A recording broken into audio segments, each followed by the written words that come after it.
So on the morning of May 4th, 2020, I received an email from Etsy's legal department stating that they had permanently terminated my account due to copyright infringement because I was selling a lot of Disney and Sesame Street and other characters on my custom t-shirts and invitations that I was making.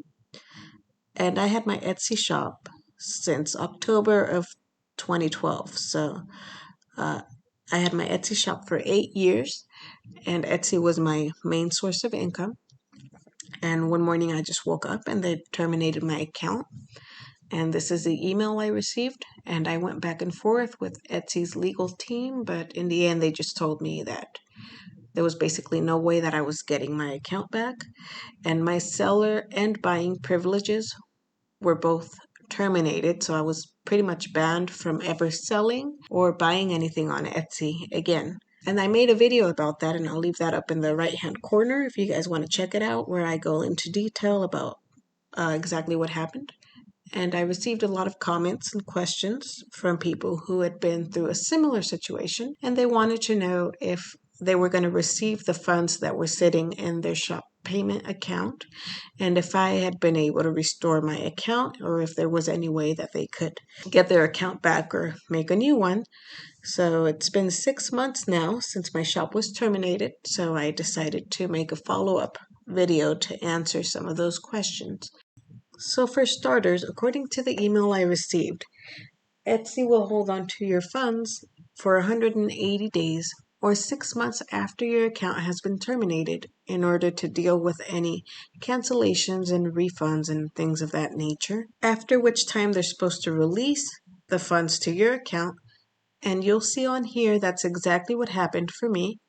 My shop was terminated on May 4th, and on November 2nd, 6 months later, the funds sitting in my shop payment account were released to my bank account. So that's some good news. At least you know you can look forward to eventually getting those funds, even if it might take a while. But there are a few things that I have to warn you about. Number one is that if you have orders that you still need to ship out, you won't be able to use Etsy's shipping label feature like you normally would, so you'll have to get your shipping labels elsewhere and pay for them out of pocket. So what I usually do is I go to the USPS website and pay and print for the shipping labels on there. But in my case, it was a bit of a hassle because I had over 100 pending orders when my shop was terminated, and I had no access to my funds, and I really didn't have the money to pay out of pocket for all the shipping labels at the time. So what I ended up having to do for a lot of those orders was to cancel and refund the order, and I would send the customer a message explaining the issue and letting them know that my shop had been terminated, and so I had to cancel all my pending orders.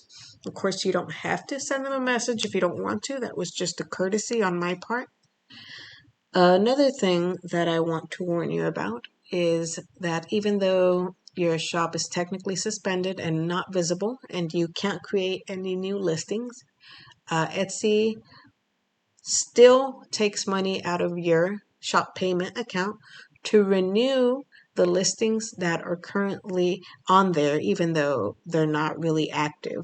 So I guess that's a sneaky way of them to still screw you over in a sense, because you'll see on here that my shop was terminated in May, and in June I have all of these 20-cent fees for all the auto renew listings that Etsy was renewing on my account. And so if you let your listings just sit there for 6 months, you'll slowly start to see the shop payment account, the available balance decrease, and that's because they are renewing those listings for you and taking the money out of your account. So the only way that I found around that was to manually go in and delete every single listing by hand so that they wouldn't take the money out of my account for that. And it is a hassle, but that's the only way around it that I found. So you may want to do that. And the last question that I want to address is whether or not we're able to get our account back up or if we're able to create another shop after our account has been terminated. And Etsy will tell you that no, you're not allowed to and you're not supposed to. It's against their terms of service. But I'm going to be honest and tell you guys that after my shop was terminated, like I said, Etsy was my only source of income and I was in a really dark place and I was desperate. And so I figured out a way that you can, in fact, create another account, but it has to be like in stealth mode, like an undercover Etsy shop.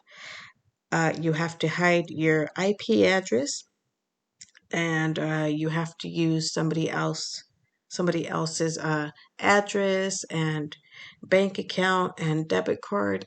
Everything that you're going to use to create your Etsy shop has to be completely new and it cannot in any way be linked to your old Etsy shop because they're really good at figuring out how and when two accounts are linked, and they will immediately suspend your new shop and your new account if they find any connection between the two. So you have to have a different IP address, log in from a different location, a different computer, or download a VPN, which is a virtual private network, which will basically uh, mask your IP for you and make it seem like you're somewhere else.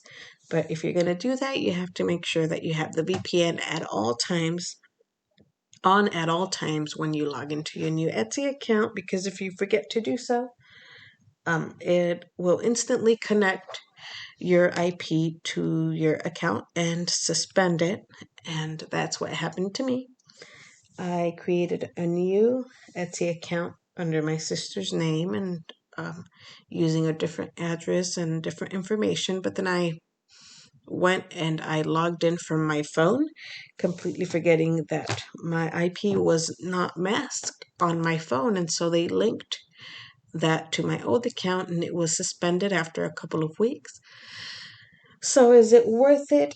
I really don't think so because the couple of weeks that I did have my undercover Etsy account up and running, I felt like I was a criminal running from the law. And to me, in the end, it's not worth it. I ended up just creating my own Shopify website where I sell my items now.